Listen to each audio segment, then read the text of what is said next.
evening, everyone. I will call to order the City of Sebastopol City Council meeting of August 4th, 2015. If the city clerk will please note that all council members, with the exception of Councilmember Glass, are in attendance. And if everyone will please rise and join me in singing.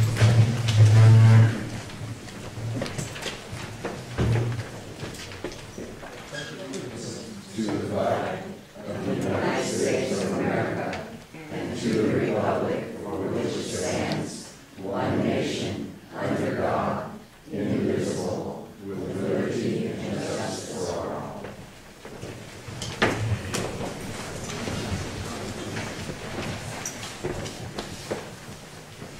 I had the opportunity this late afternoon to visit our police department here in town. They're having their annual open house this evening, and I know Councilmember Eder was there. Also, he said he had to rush to finish his hot dog to make it here in time. So, they're good. So, if for some reason you don't find this meeting engaging, go over there. No, sorry, you're stuck here. So they have hot dogs and hamburgers and drinks and snacks and all manner of displays. The sheriff's department is there with a robot, and the police dog Frank, who beat back cancer and is now healthy, is doing a little demonstration, so he looks wonderful.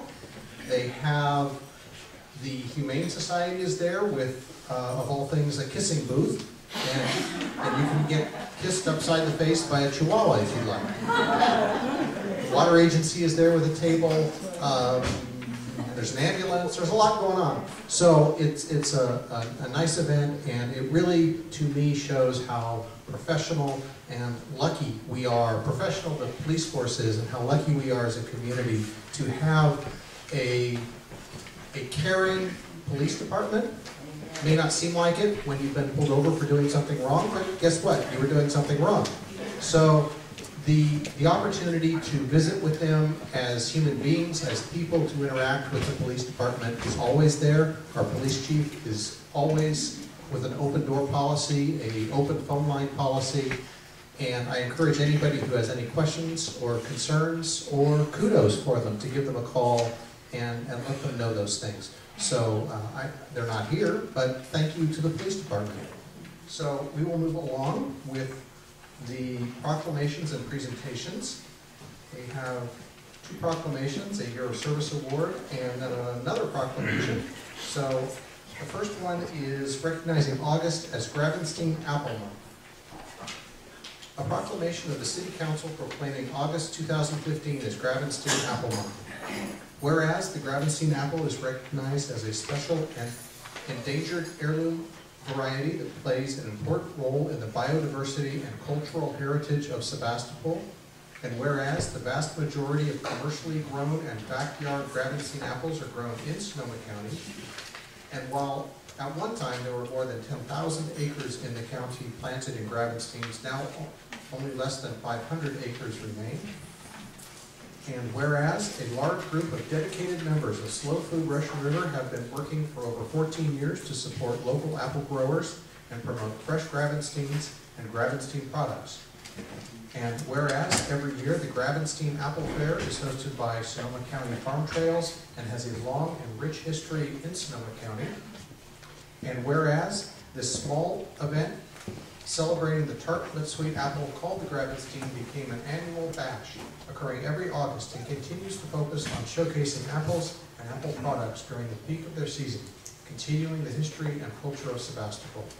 Now therefore be it resolved that I, Mayor Patrick Slater, on behalf of the City Council of the City of Sebastopol, do hereby proclaim August 2015 as Gravenstein Apple Month in the City of Sebastopol and encourage citizens of Sebastopol to attend the Gravenstein Apple Fair August 8 through 9, 2015. In witness whereof, I have hereunto set my hand and the seal of the City of Sebastopol this 4th day of August 2015. And a little side note that wasn't in this is that there is a community apple press project that they have. And I don't have the dates of when that has started. I think that it has started. We have people in the house who can answer those questions. And that's, I believe, up at Farm again, isn't it? At Burbank Farm. So if you'd like to come forward and say a couple of words, please do. Thank you very much.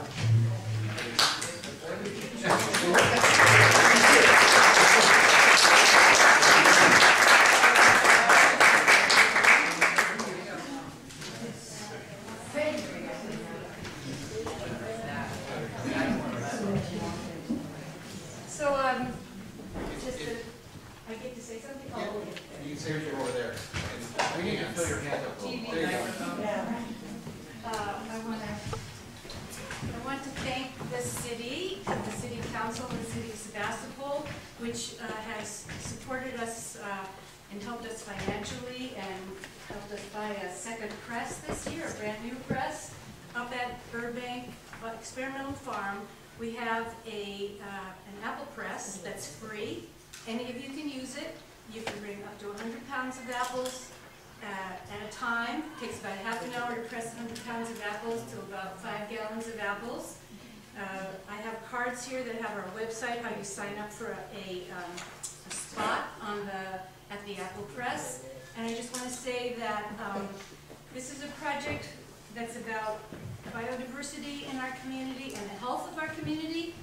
And everybody remember that it's Gravenstein season, Gravenstein month, and buy them and make applesauce and do everything you can to support the farmers who grow them so that they'll keep growing them.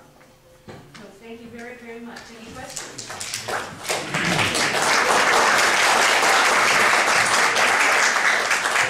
I'll leave these here. You can leave those on the back table. Okay, and this is how to get to use the press. We really want you to do it, and we're going to run the press through October so we can have late season apples as well as grapes.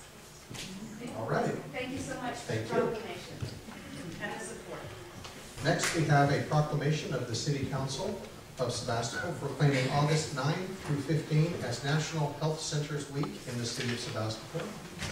Whereas National Health Centers Week is an annual celebration of America's health centers that help raise awareness of the contributions and importance of health centers to our communities. And whereas the Gravenstein Community Health Center became part of the West County Health Centers in September of 2014 and will eventually expand to serve 4,000 new patients in Western Sonoma County. And whereas the theme for National Health Center Week is Celebrating Our Legacy, Shaping Our Future, which showcases the multitude of ways in which America's health centers are actively changing, improving, and innovating the health of their communities. And whereas in our local community, West County Health Centers employs 185 individuals at 7 sites, including the Russian River Health Center, Occidental Area Health Center, Sebastopol Community Health Center, Gravenstein Community Health Center, Forestville Wellness Center, Forestville Tea Clinic, and the Russian River Dental Clinic. And whereas the Gravenstein Community Health Center goals are to raise awareness of the Gravenstein Community Health Center among the public, state and federal policymakers and the media, to highlight the role that the Gravenstein Community Health Center plays locally in addressing the issues of access to care, educate community residents about the services available at the clinic, foster partnerships that help address the healthcare problems of the uninsured and the underinsured in Western Sonoma County, and to rally support and confidence in our programs, which will translate into legislative victories, positive administrative policies, and growing partnerships with the public and private sectors so that health centers can continue to serve greater needs and help lead this nation to a more equitable health delivery system for all people. Now therefore be it resolved that I, Mayor Patrick Slater, on behalf of the City Council of the City of Sebastopol, do hereby proclaim August 9 through August 15 as National Health Centers Week in the City of Sebastopol. In witness whereof, I have hereunto set my hand and the seal of the City of Sebastopol this 4th day of August 2015. And representing West County Health Centers, we have Mary Seychek. Thank you. Thank you very much. I think you said it all, actually. I have some notes written here, but I want to thank the City Council for recognizing National Health Center Week. It's really great pleasure to be here to receive the proclamation. And can I say a few words about community health centers for the people in the audience who don't know that much about them. The community health center movement actually started back during 50 years ago. So this is the 50th anniversary of the community health center movement, which started during the war on poverty. And the goal of the community health centers was to provide health care for all, basically. So we believe in equal care for every person in the community, regardless of their ability to pay. And West County Health Centers has actually grown quite a bit. We actually became a community health center 40 years ago. And our first health center was established in Guerneville, the Russian River Health Center, and we've grown magically over the years, 40 years now. And our newest health center is the Grabenstein Community Health Center, so I'm glad for the name too, and to be perpetuating the Grabenstein. We are very proud of the fact that we now have these 7 locations, 185 employees. We serve over 15,000 patients in Western Sonoma County, so about 1 in 4 people in Western Sonoma County receive their care at one of our health centers. Across the country now, there are 22 million people served in community health centers in 9,000 different communities. So we're part of a very big movement to make sure that everyone in the community has access to affordable, accessible, and excellent health care. So thank you so much for recognizing the community health centers and our movement. I appreciate your support. Absolutely.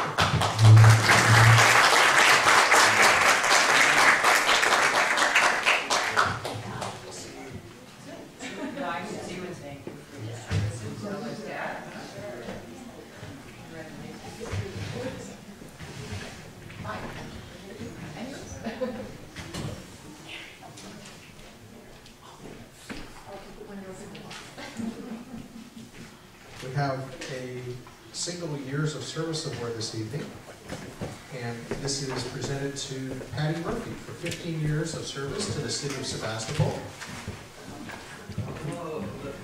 That's right. So I'll say a couple of things, mostly right off the script here. Congratulations on reaching a significant milestone in your career. Your efforts and dedication play a tremendous part in the success of the city of Sebastopol, and we appreciate your commitment to the city and to this community. This certificate is in grateful appreciation of your 15 years rather, of valuable service and dedication to the city of Sebastopol. So, Patty's tenure recently took I guess it would be a right turn. She left City Hall and is now working at the fire department and building department, which are housed under the same roof. So to say a few words are her 2 newest bosses. The chief, you're first. Mary, have the timer on? I may need it. Patrick, you said everything that I was going to say. So thanks, Chief. Anyway, Mayor, council, staff, and those that are in attendance, thank you so much. As Mayor said, Patty did make a career move effective last month, July 1st, after 15 years with City Hall in the accounting finance field. So now she's moved over to the building and fire department. Are you happy about that? I am. Okay. We'll ask her a couple months down the road. But we're really excited to have Patty. 15 years, length of service. In those 15, or during those 15 years, she received a customer service award ×2, twice. And that's one of the highest honors that the employees actually give as a customer service award.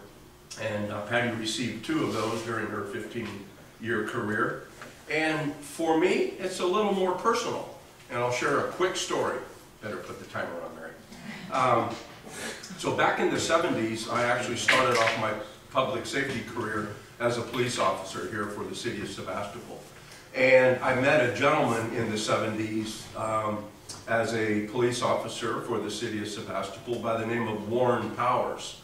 Well, I didn't realize that Patty and Warren is Patty's father.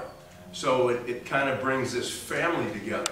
And when I talk about family, Patty's brother Bob just retired last year from the Santa Rosa Fire Department, put in a full career. Her other brother Miles put in 10 years with California Division of Forestry, better known today as CAL FIRE. But with Patty's father Warren, he a police officer for 8 years, 25 years with the Sebastopol Fire Department, so he was with me during those years. He was a fire captain, and then 40 years with CAL FIRE, CDF, as a bulldozer, we known as a dozer operator. His nickname was Smokey, and it was just kind of cool to have Patty join the building and fire department and to kind of bring that family together. So I'm really excited to have Patty with us, and I'm going to now introduce to you Patty Murphy.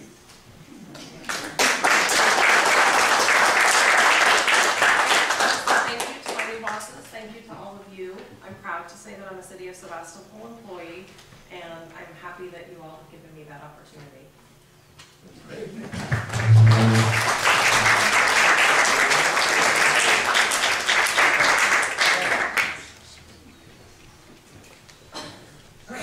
We didn't know you had that public service gene. I do. Generation. I do. Wow. Thank you for your service.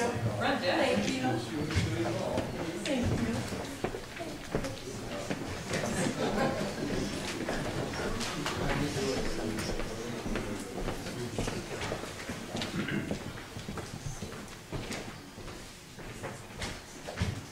And this next one is really pretty darn special, so I'm glad everyone is here for this one. This is a proclamation honoring Sue Kelly upon her retirement from the City of Sebastopol. And Sue's tenure with the city is remarkable. The amount of knowledge, the amount of projects. If she started when the first project she worked on, when she came to work for the city, and listed it, it would be a book. It would just a line item for every project, and then every project that's been accomplished. There are what, 6 in the works right now? So it's everything except 6 she's gotten done. It's a remarkable career. The institutional knowledge, the ability, the positive attitude, it's all not gone unnoticed. So to present this is our city manager, Larry McLaughlin. Thank you, Mayor and Council. Sue, would you care to join me? I had to. You have to. Everybody better fix my hands.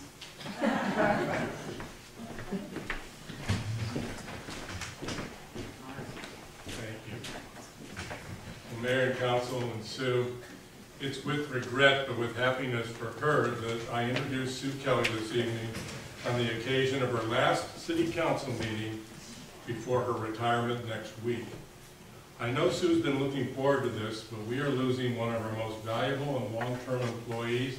And for me personally, I am losing the counseling and advice of a valued friend and colleague. It's well known that no one has more experience and more institutional knowledge than our engineering director. Sue began her city-related career in the late 1970s when she went to work for our then city engineer, Paul Schock, at his office in Sebastopol. She worked mostly on city projects until 1989 when the city of Sebastopol hired her. She has been an engineering technician, the public works analyst, and in 2000 or so, she and I created her current position as engineering director.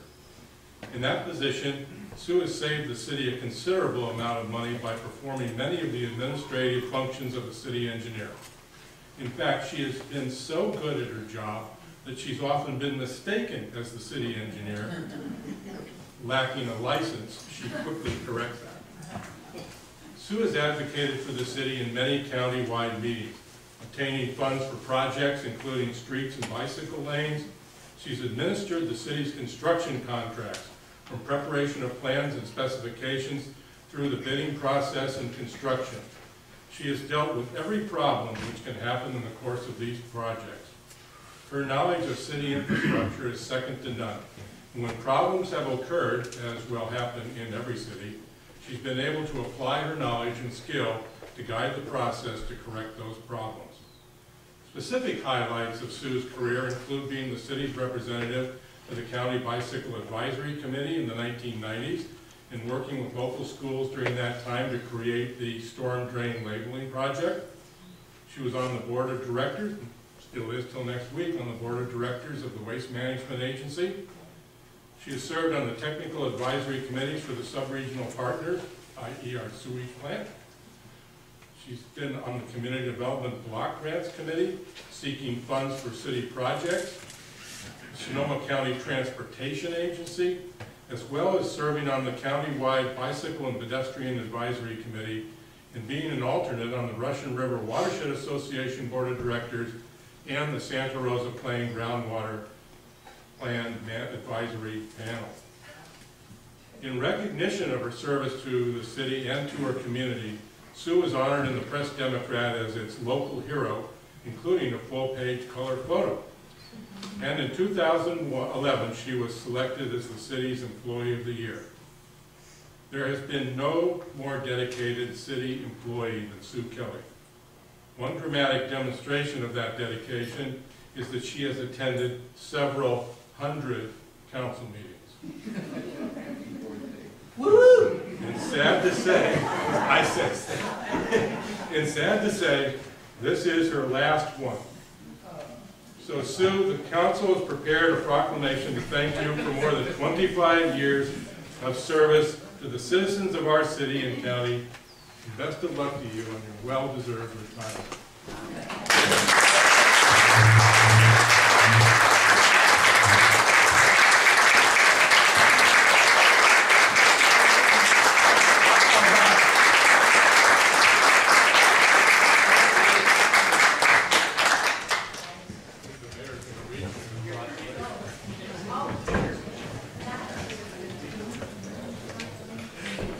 Proclamation of the City of Sebastopol City Council declaring August 13, 2015 as Susan Kelly Day in the City of Sebastopol.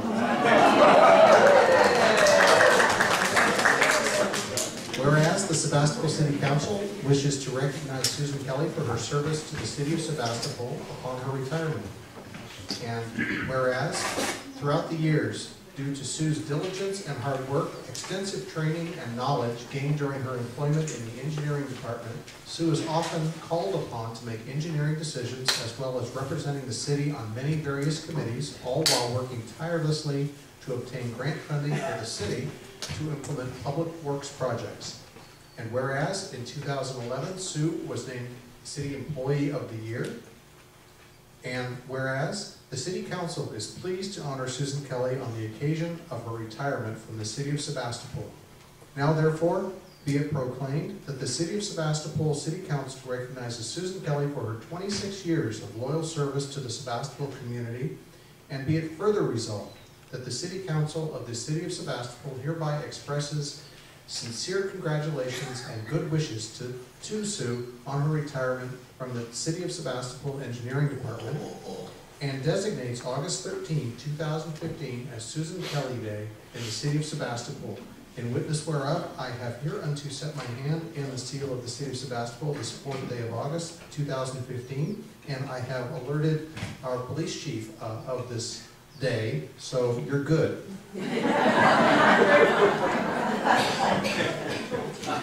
Moratorium on speeding tickets. Please. Thank you very much. This is a really nice tribute. Thank you all.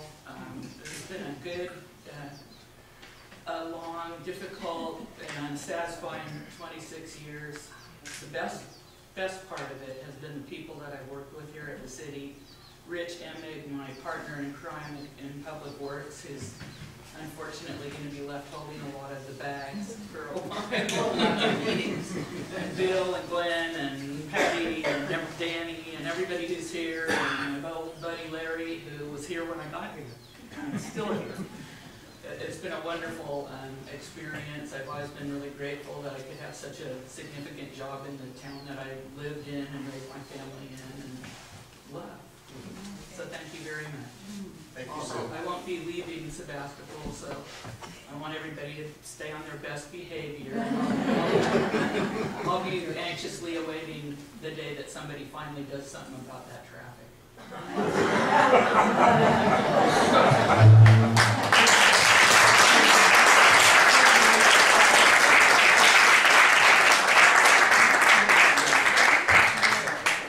Come back to the meetings as a citizen.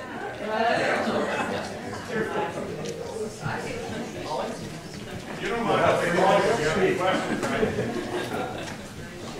Okay, I'll see you in the morning.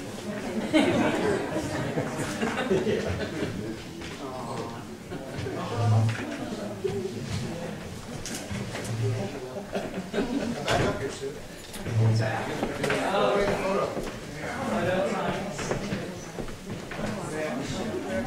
Show your seal. So what do I get for Sue Kelly? You get our Okay.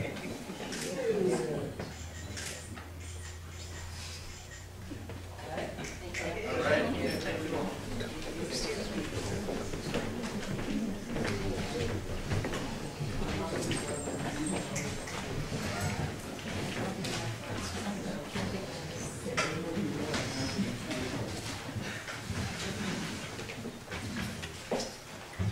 Approval of minutes of the meeting of July 21st, 2015.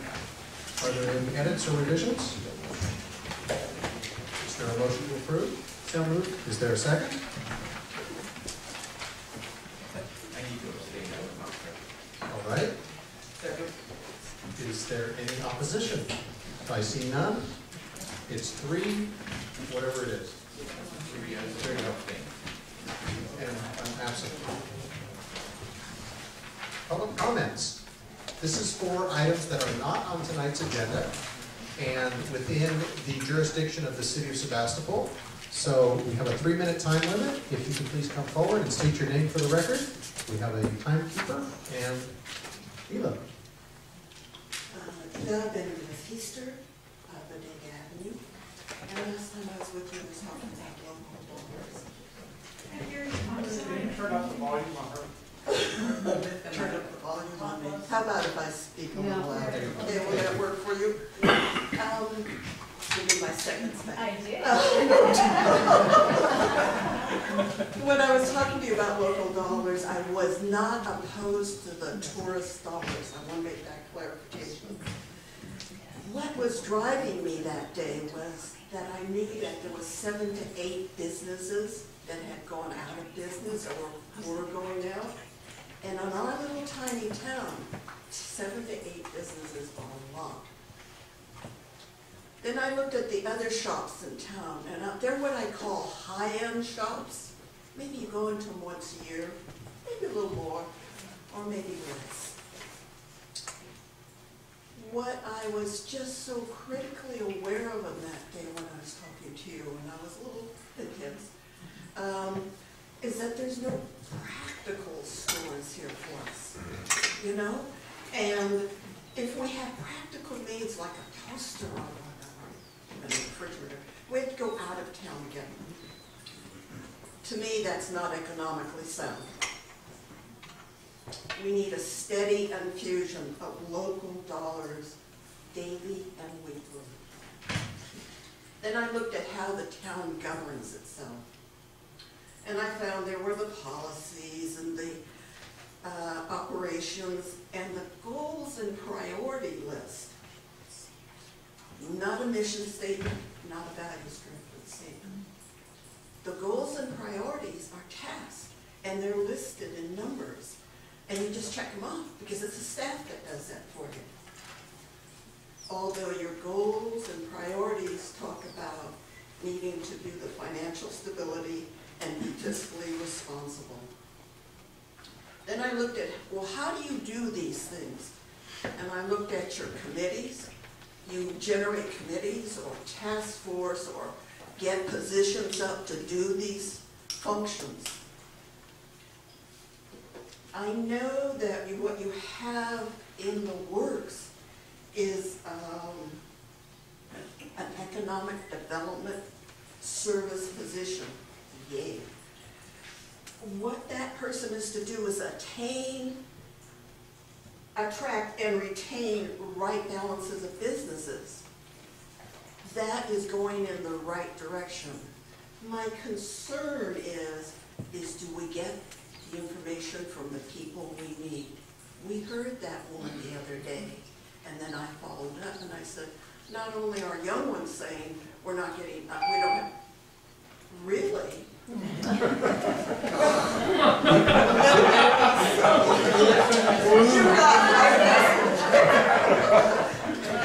and Sue, congratulations. Thank you.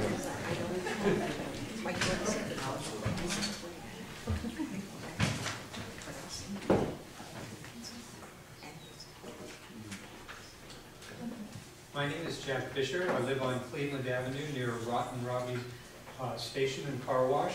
As many of you know, for more than 3 years, Donna and I have been working with our neighbors to have the unauthorized and illegal environmental impacts in our neighborhood mitigated. That might inspire a question. Why have we persisted so long in our efforts to ensure that Robinson Oil Corporation complies with their use permit and city laws? We persist because the improvements to date have been hard-won, yet remain incomplete and insufficient. We persist because impacts and violations continue to occur on a daily basis, affecting our health, our lives, our property values of our homes. We are awakened routinely in the middle of the night by illegal and dangerous fuel deliveries. 3 out of the last 5 nights, deliveries lasting about 90 minutes each, were started between 2 and 4 a.m. Noise studies done by the city and Robinson Oil show that both nighttime deliveries and daytime operations violate the noise ordinance.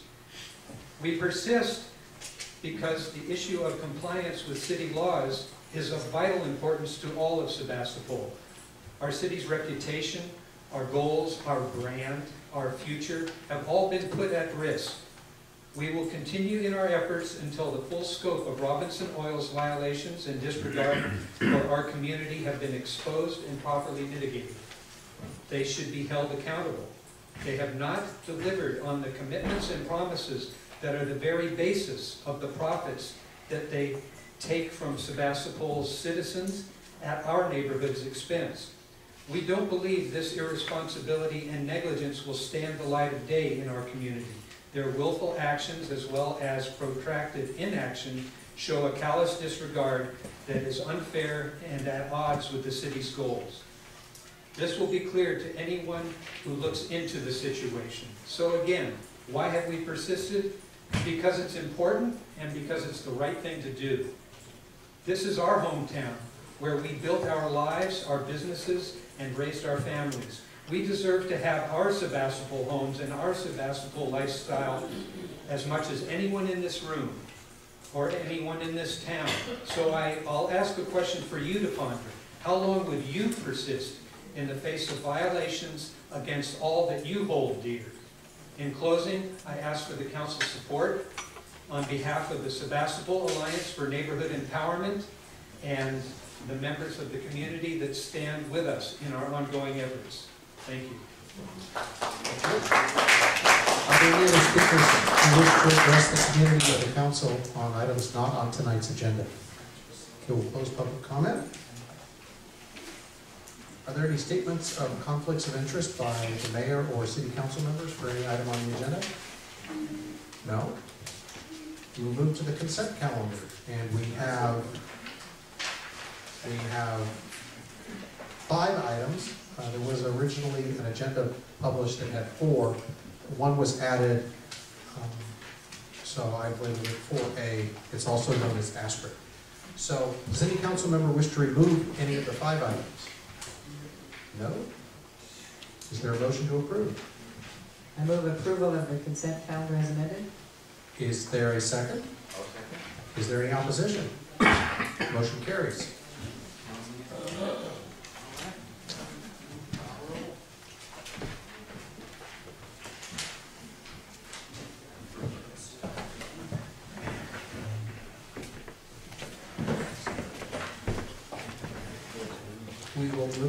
to, let's see. Well, we will not move to informational items or presentations because there are none. We will move to public hearings then. Item number 5, public hearing, first reading and introduction of ordinance to consider the local government's cancellation of enforcement responsibility for 4Crest Mobile Home Park for the Mobile Home Park Regulation Section 1005. And this is brought to us by our building official, and I understand our city manager will do the staff report. I'll serve in, thank you, Mayor, Council. I'm going to serve to introduce our building official. We'll certainly be here to answer questions about this, as I'm sure there will be some. But I wanted to give a little background on this item and why it came before the council, and in recognition of the fact that it has generated quite a bit of public comment and possibly some concern from residents out there at the 4Crest Mobile Home Park. I've been involved with mobile home park issues since the 1980s when I was legal counsel for the then Golden State Mobile Homeowners League, which is a statewide organization representing mobile home residents. I'm quite familiar with the activities of the HCD, and we often would help residents in mobile home parks call out the very competent and good inspectors from HCD to come out and help individuals in parks where the park amenities had not been maintained to a high level. Lights out, or gas or electricity problems, the clubhouse not being open, just a large number of things that could take place in a mobile home park. And it was often the case that HCD inspectors had to be called out, and they were, and still are, the experts in their field. They're the ones that really do know the laws backwards and forwards about what requirements there are in a mobile home park. However, at a point in time, it became possible for local communities to take over some of the functions of HCD, and that would allow, if a community chose to do that, it would allow local communities to do their own enforcement in mobile home parks. And that's what, in fact, occurred in the city of Sebastopol, so that the city, at the present time, has the enforcement responsibility for state regulations in 4Crest Mobile Home Park. That duty then fell to our building official. Building officials, by and large, are very familiar with the California Administrative Code provisions that apply to the normal building activities of a building official, but mobile home laws and regulations are found in a completely separate edition of the California Administrative Code. They are quite complicated. They are very specialized. So it can be a challenge for any local community to adequately carry on the duties of what were performed by a statewide organization, a state organization that's especially trained in that. But our building department did persevere and familiarized itself with those regulations, hired an assistant who's also familiar in mobile home laws, and did perform inspections out at the park. The city staff did believe that by and large that effort was not totally successful. There were a lot of complaints on the part of residents of 4Crest Mobile Home Park. A lot of complaints that perhaps the inspections were done slowly or were not performed correctly. It did occur to city staff in analyzing that after the fact that perhaps the park would be better and the residents would be better served by returning jurisdiction for enforcement back to the state organization, a state entity that is most knowledgeable in that subject. Hence, the agenda item that's before you is the building official's sincere endeavor to try and do right by the residents of 4Crest Park. Just simply so that the park would have the best and most knowledgeable enforcement of residents' rights within the mobile home park. I think Glenn has done a stellar job of familiarizing himself with these rules and regulations. He's gained a lot of experience in doing the last set of inspections, but I don't think we realized that the residents would be quite so energetic in their defense of the retention of local control. We've seen in the publicity that we've received and the emails and the letters that we've received over the last couple of weeks that there seems to be a genuine desire on the part of many Fircrest residents that the city retain local control over enforcement within the park.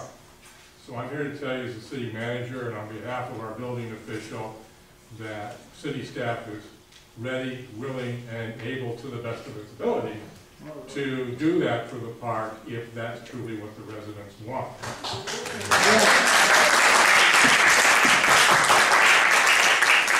Thank you for your enthusiasm, but except for retirements, we try to have an emotion-free zone, but I appreciate the sentiment.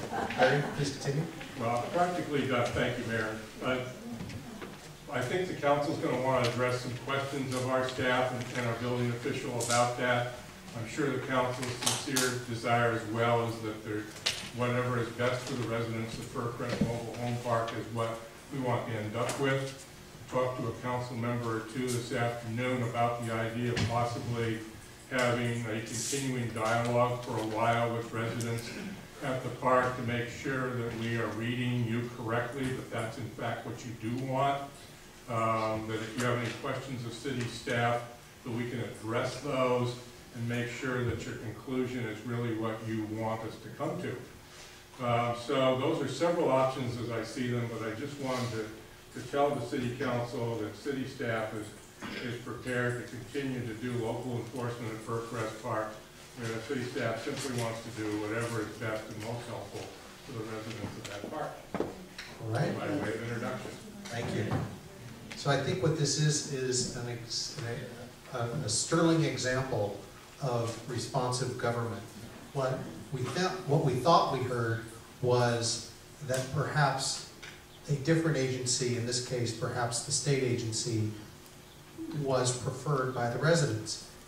Responding to that is this item.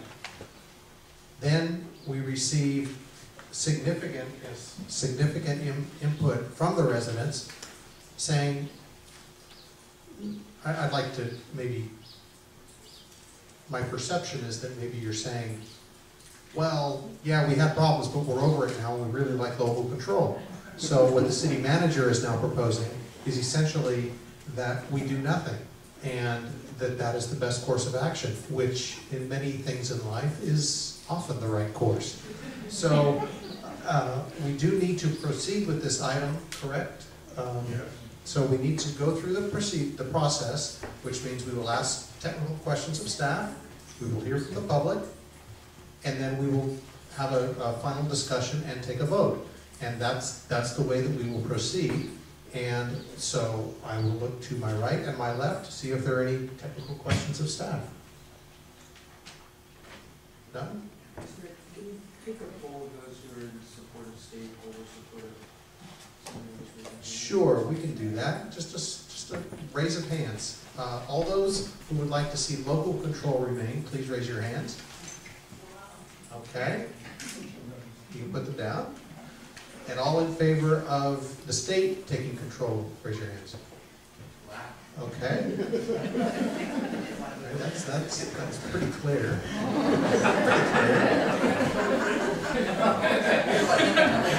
Sort of a public hearing. John, did you have a question? I was sort of like saying, who wants to have the DMV be in charge of their life? Anyway, first of all, I want to thank the city manager for making this, kind of cutting to the chase and making it pretty simple. But what I found conflicting for me is that the city and its ownership of Billy's Mobile Home Park essentially, I believe, has all the same technical issues as Fircrest Mobile Home Park. That's the base of my question basically is, don't we have basically two very analogous situations, one where the city was proposing to retain full responsibility and not put it back with HCD, and in the case of Fircrest, What about the HCD? Would we not have had that circumstance? HCD has no jurisdiction in Village Park. We own and operate it and maintain it. I understand that. All under us. You won't find it on the HCD rules. They dropped it off. We're totally responsible for it. But don't the same rules that apply in one apply to the other? Is that accurate? Yeah, Title 25 that we enforce for mobile homes on the units themselves, yes. Okay. What we are in the nature of Village Park is we are the owners of the park. We have the owner of the park hat on. So we happen to be an owner that really wants to do a good job. And so we basically enforce ourselves in the sense. We're trying to be very good owners of that park, but we have the ownership responsibility. The people who reside there are tenants of the city. So because we are the actual owner of the park. Whereas in 4August Park, we are an enforcement agency. We inspect and where necessary have tell residents of the park if there's been a failure on their part to maintain their spaces, or tell the ownership of the park to correct deficiencies. So we're an enforcement arm of the states essentially at 4August Village Park. We own it. And I understand that distinction. I guess my question, and in fact, maybe I'll restate it. The knowledge of the body of knowledge necessary to competently administer Village Mobile Home Park is the same body of knowledge necessary to competently administer 4August. Is that an accurate statement? Yes, in some ways, but in other ways, the amenities of each park differ considerably. Village Park has a number of recreational vehicles and even some apartment dwellers that live in there. They have less amenities than 4August does. 4August is more of a traditional mobile home park and has a greater number of people to serve. So they're similar, but they are also distinct. Thank you. And as perhaps a little bit more explanation, I think part of your question may have been, do the same regulations, the same building code apply to each? And the answer is yes. And as was just mentioned, Title 25 in the state code is the mobile home building code.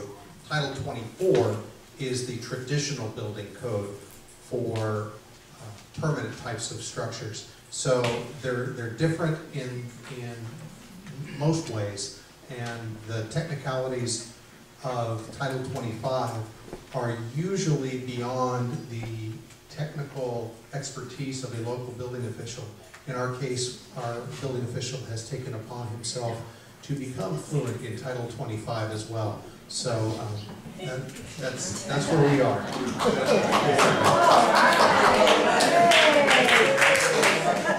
Vice Mayor Dirty? Thank you. I just have a follow-on question to Councilmember Eters. I want to make sure I understand. Is there an enforcement agency about situations at Village Park? So we are the owner and our employee is the enforcement officer? Right.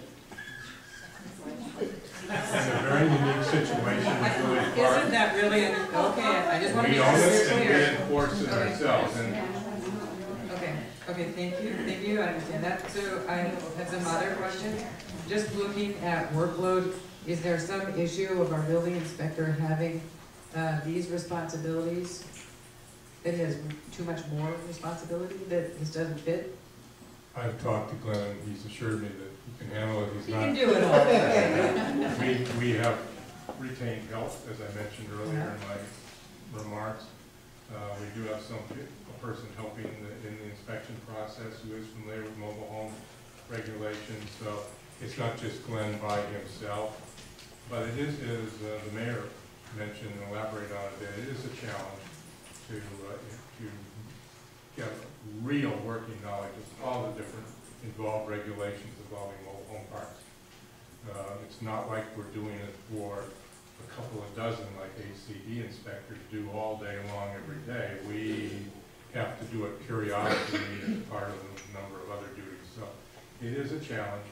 I think the residents recognize that, nevertheless asked us to please keep doing it. So thank you, and we will try and do that. Okay, thank you. Good? I guess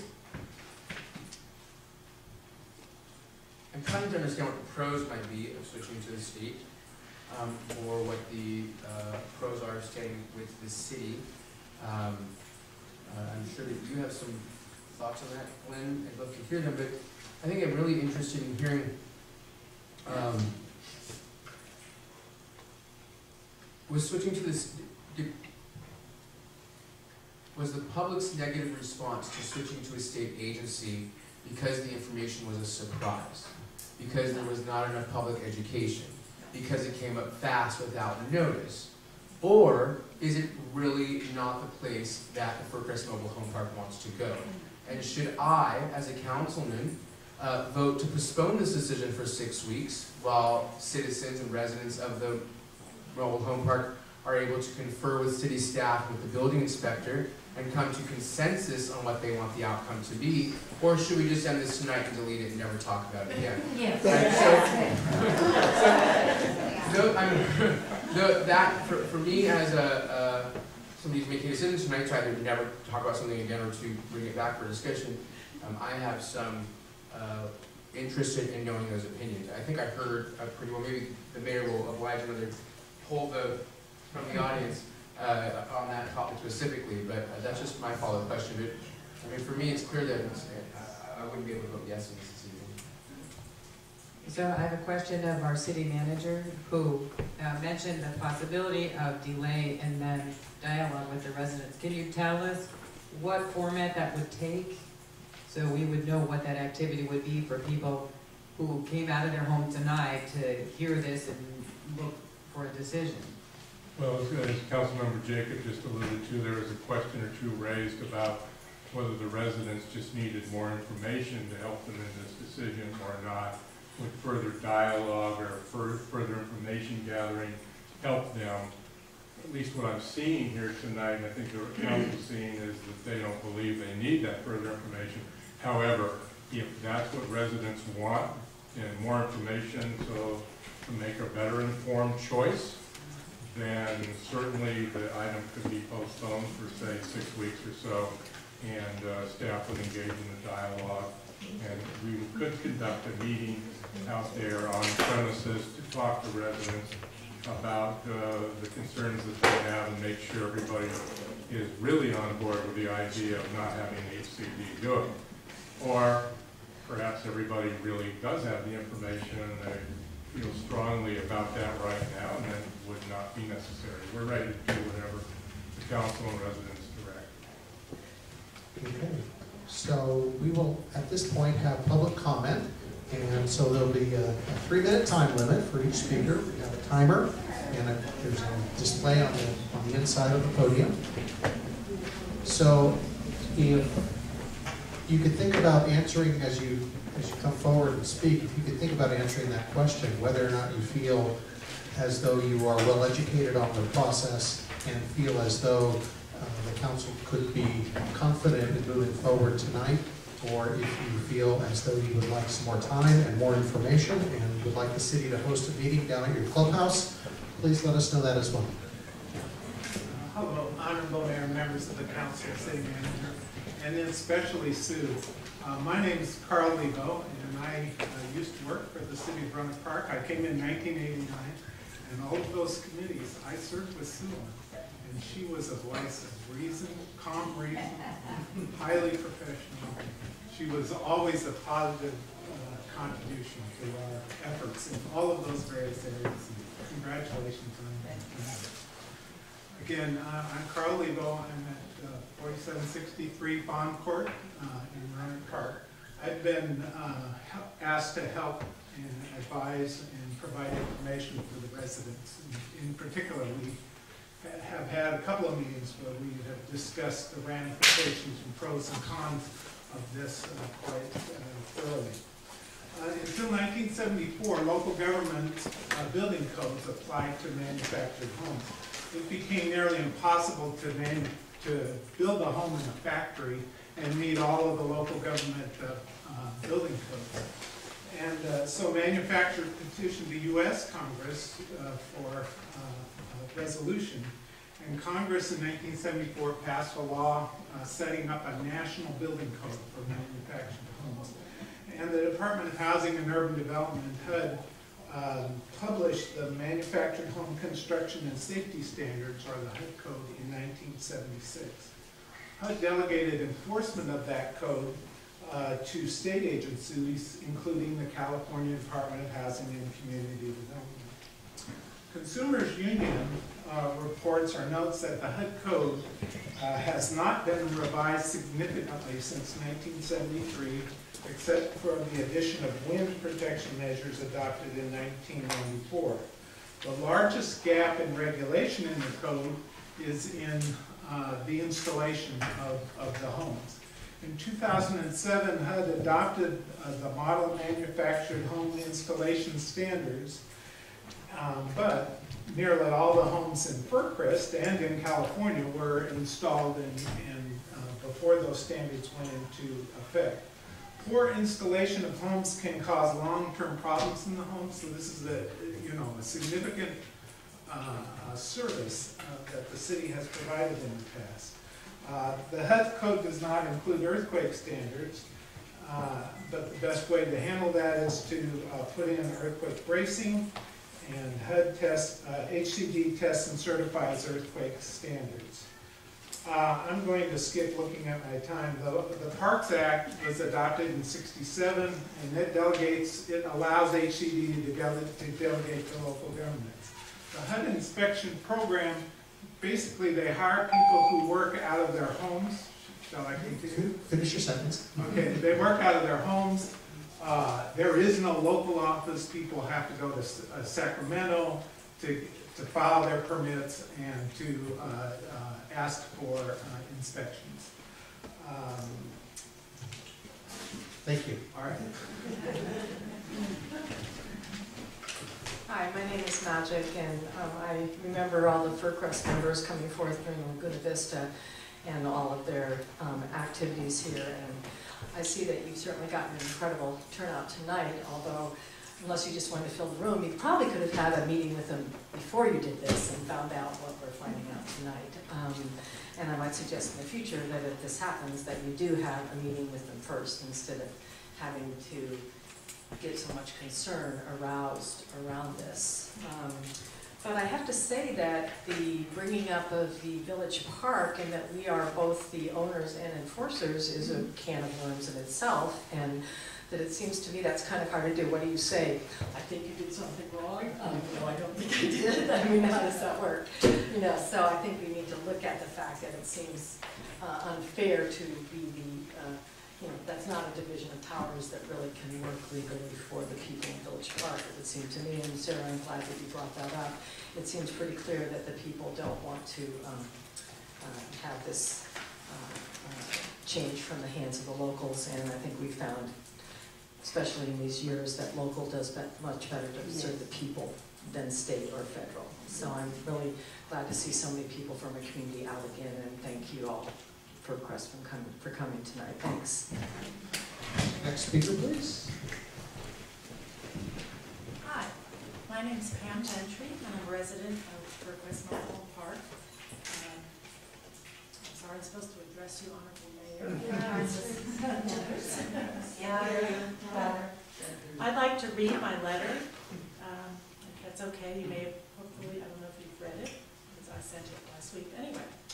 I moved to Fircrest Senior Mobile Home Park in Sebastopol about 1 year ago. One of the reasons I moved to Sebastopol was because of this city's reputation for local, community, grassroots activism, which I believe to be one of the cures for the anti-democratic, corporate-controlled political paralysis which is plaguing our nation. It should not be surprising, therefore, that I was taken aback when I heard about the plan to return the enforcement responsibility for Fircrest back to the California State Housing and Community Development Division. My understanding is that this agency, at least I was told, that this agency has only one inspector for all of Northern California. If this is correct, how can the state agency possibly be able to respond appropriately and within reasonable timeframes to the needs of Fircrest residents? Even if there are several inspectors at the state level, this change of responsibility would prevent seniors who live at Fircrest from enjoying the benefit of local solutions to local problems, which is available to every other Sebastopol resident, including residents of Village Mobile Home Park, the only other mobile home park in the city. Also, by virtue of the fact that Fircrest is a senior mobile home park, with many of the residents very elderly and or disabled, the residents here are probably the least able of any neighborhood in Sebastopol to handle all the paperwork and other bureaucratic difficulties involved in dealing with California state agencies such as HCD. Many don't own a computer or know how to use the internet, which is how so much business is conducted these days. And for many, a trip to Sacramento to talk to a state official face-to-face is out of the question. For all of the above reasons, as well as the reasons not mentioned here, which others will discuss, please, well, you already have to consider, but please do not change responsibility for inspections and enforcement from the local level, thus forcing this population least able to handle it to have to deal with state bureaucracy and all that that entails. Please continue to honor your responsibility and promise to maintain local control of local issues. Thank you very much. Thank you.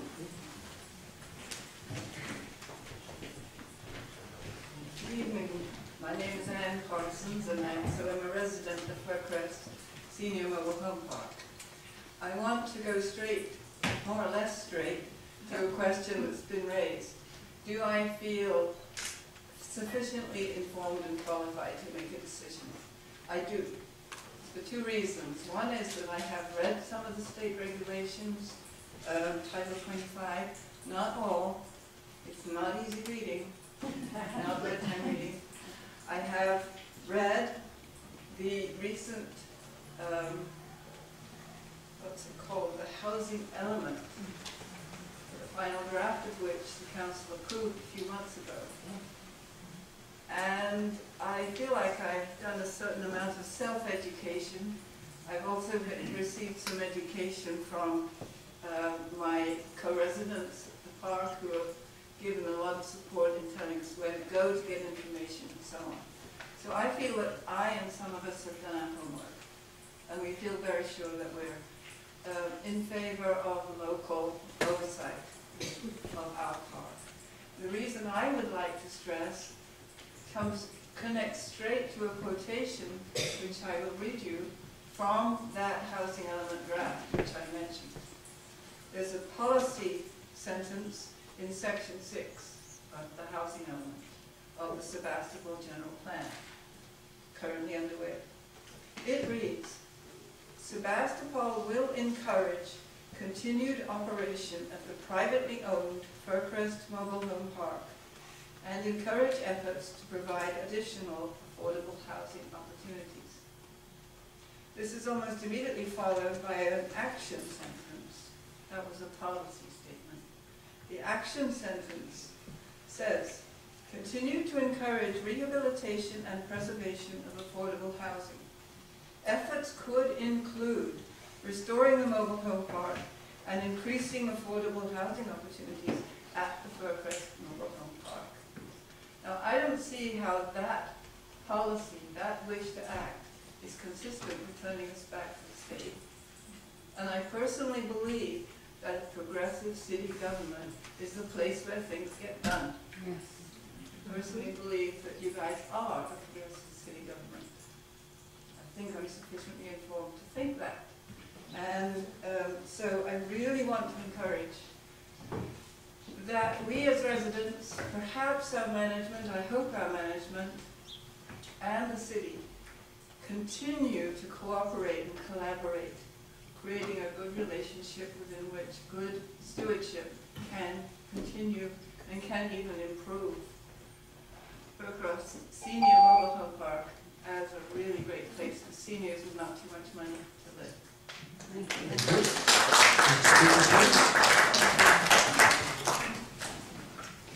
Good evening. I'm Eric Kirkman. I wrote to the Sebastopol Times editor.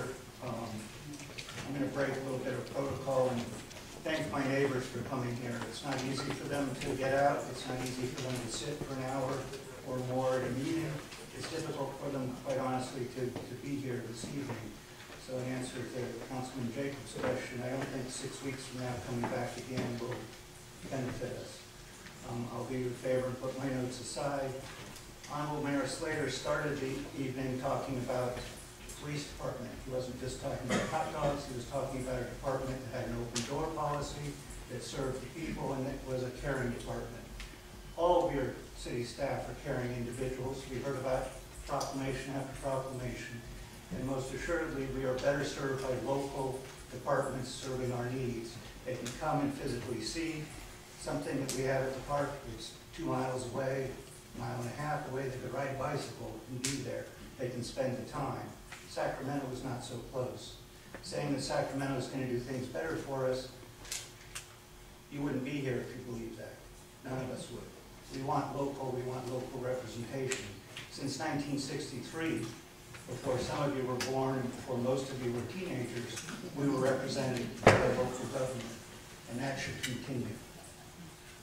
Again, I put my notes aside. I'm not going to belabor the point. Thank you very much. I think it's clear what we want. Thank you. Next speaker, please.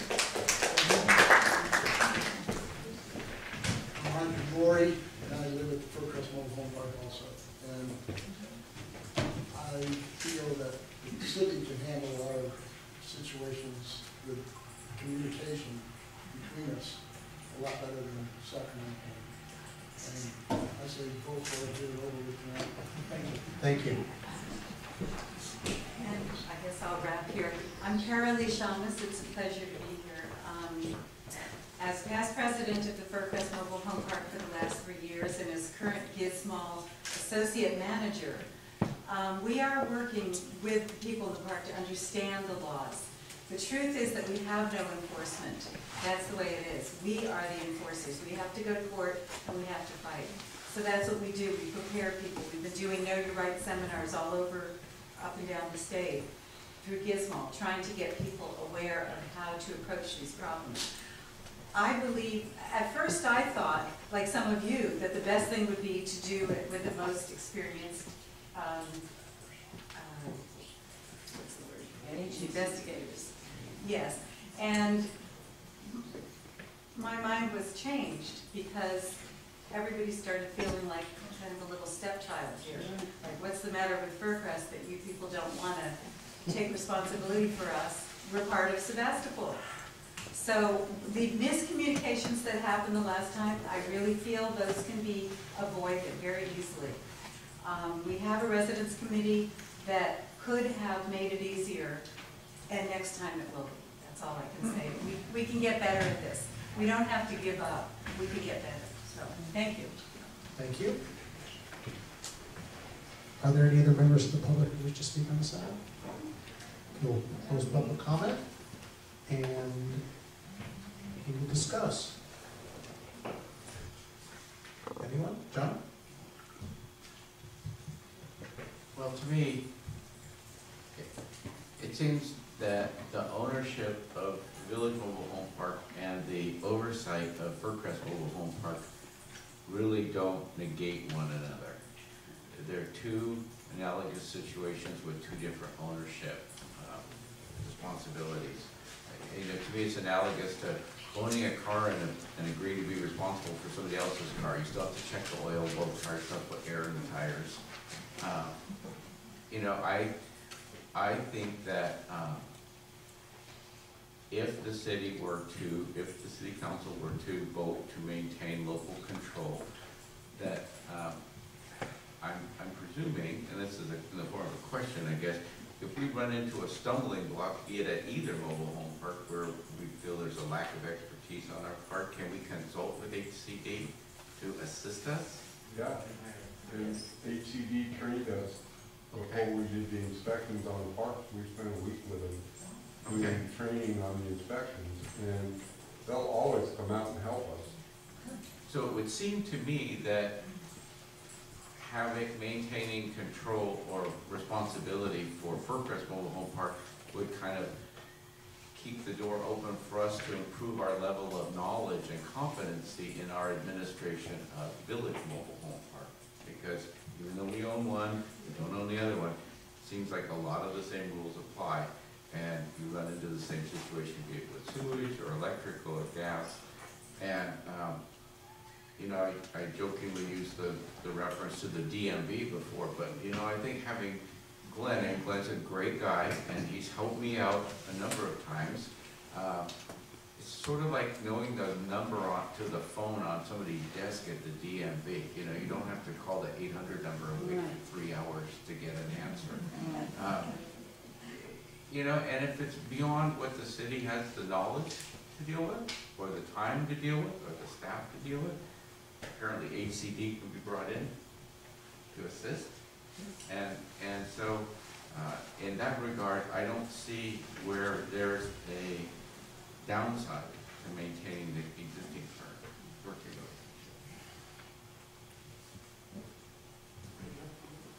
relationship. Councilmember Jake? Thank you. I've worked with Glenn a couple times on building permits and code enforcement issues and ADA parking. And there's no better building inspector in the state, let alone the country. And I don't know why we would even consider changing local control and local management of our mobile home park, unless it was driven by the people of, Fircrest Senior. I heard mobile home park. What was your name? You read the housing element. I really appreciated how you really presented information and brought to us our own language, our own goals, our own intentions to help us as council members remember what we want to do, because we need help from the public to remember what it is we want to do and how it is we accomplish it. You know, I'm sorry that we had y'all come out. I'm sorry that we had to get people concerned or worried. I hope that this whole exercise helped us as a city learn some lessons, but I really hope it helped you as citizens realize that your voice counts. Yes. We really appreciate hearing from you. We love it when you come to city council meetings. You should come ask Sue. I mean, hundreds. And her last one, she can leave early, she's still staying. So, you know, with me, I'm happy to make a motion to deny this changeover and to maintain local control and local relationship with our residents at the Fircrest Senior Mobile Home Park. I want to thank everybody for coming this evening. It's been mentioned that it's quite an effort to get here and to sit and wait, especially when you feel a high level of anxiety, wondering what's going to happen in your personal life. So I'm so grateful that you would make the effort to come. I want to make sure you understand our context. This was just a suggestion as to an action. There was never a plan to go there and move you over to this date. It was an item for discussion, and your input makes the decision, I think, really clear. I appreciate how you just dialed in on everything, and we're very clear that you prefer local.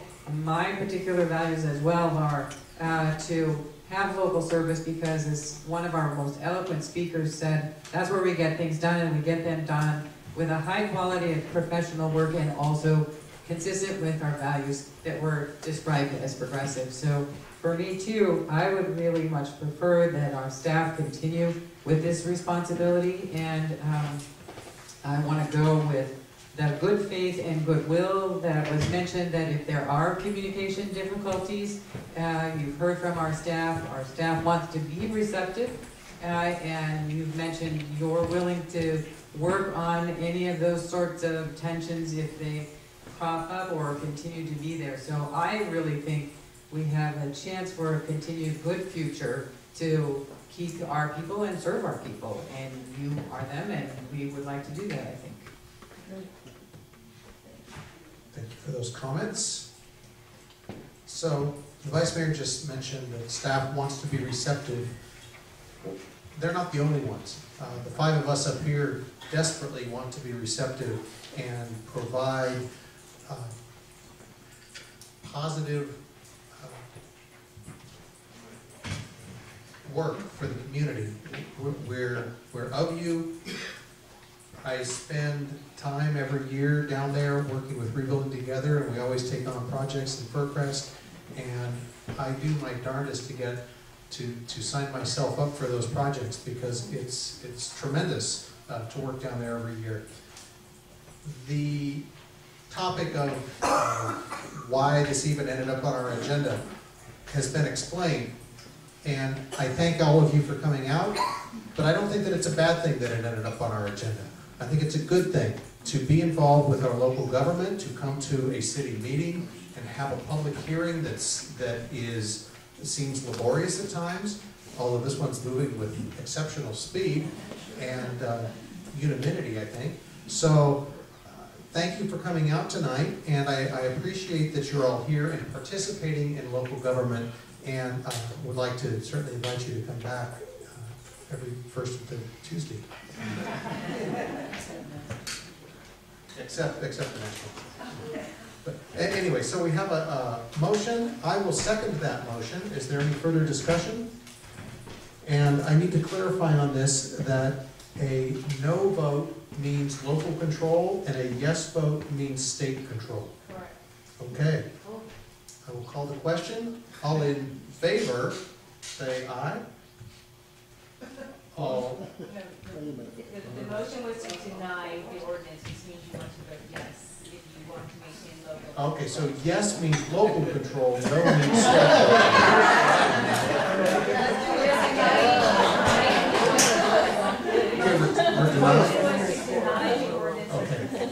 Okay, so all in favor to deny this, say aye. Aye. No opposed? Motion carries.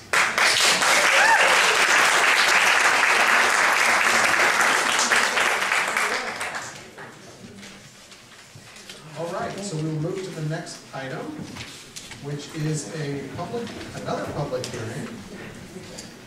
This is first reading and introduction of ordinance expedited permitting for small residential rooftop solar systems, photovoltaic systems. If we could have a staff report, please.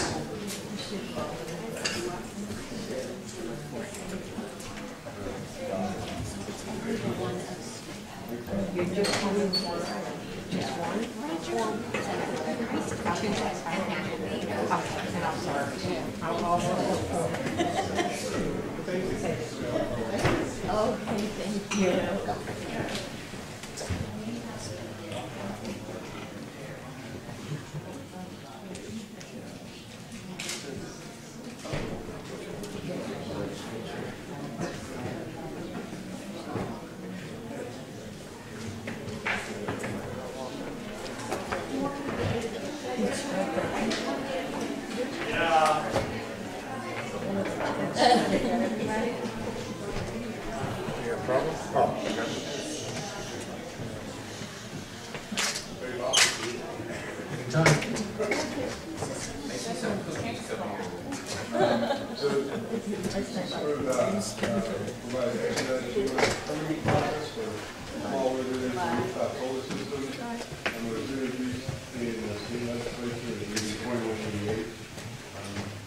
And it amends several state statutes that compose the Civil Rights Act, Civil Code, Government Code, applies to all cities, counties that have jurisdiction over permitting, and the amended law seeks to standardize statewide requirements for at the local jurisdictional level to expedite and streamline the permitting process for small residential rooftop solar systems. The amendment recognizes that these types of small 10 kilowatt or less solar systems are standardized in the manufacture and quality, and allowing for local jurisdictions to use a streamlined process to permit the installation of eligible solar energy systems. I am proud to say that since 2008, the city has implemented an expedited permit system, reduced fees for small residential photovoltaic, and provided checklists for submittals. In conjunction with Solar Sonoma County and River Empire Association and code officials, we developed a guideline checklist for PV submittals, and that was adopted regionally in Sonoma County and is available on the city website. Pretty much that's where it's at. The rest of it's just state legislation. I know there listed seminar on ED 2188 and its implementation. We'll get off of this a little bit. Statewide, there was some problems. Not a lot of jurisdictions did what we did and came up with the guidelines and put it on our website, expedited services. There was a lot of confusion on how to implement it, whether fire services needed to actually look at photovoltaic permits when they met all the code requirements. For example, one of the reasons this came up in the northern part of the state, Cal Fire decided they had to look at all the photovoltaic installations, 6-week turnaround time. Ours is, I can probably get these plans checked and out the door before the solar installer finishes going out as permit when they follow our guide checklist. So we've been doing this for a while, but the state's mandated it. And we have to have it in place by September 30th. All the jurisdictions, pretty much all of us in our local building official organization are going to adopt what you're seeing for the amendment process. The only part we're looking at it, possibly getting a computer system that would allow us to do online permitting, which would expedite it even more. So pretty much it. This is what the state mandated, and we're following their recommendations. Yeah, that's the way I've understood this whole process is, and this is a bill that I've been following because I've had some concern about it impacting small building departments. And when the state says we're going to mandate you to speed things along, and when you have a building department of a person and a half, it raised my eyebrows to make sure that the state wasn't asking us to take care of something that was impossible and really impossible without any additional funding or staffing. But this is something that we have been doing, as Glenn mentioned. We're at the forefront of photovoltaics, and this is just basically dotting the state's T's and crossing their I's. And I said that backwards on purpose, because it was the state. So are there any questions of staff from council? I have one. Please. I know during the budget hearings, we talked about upgrading of various city computer systems, online payment of water bills and things like that.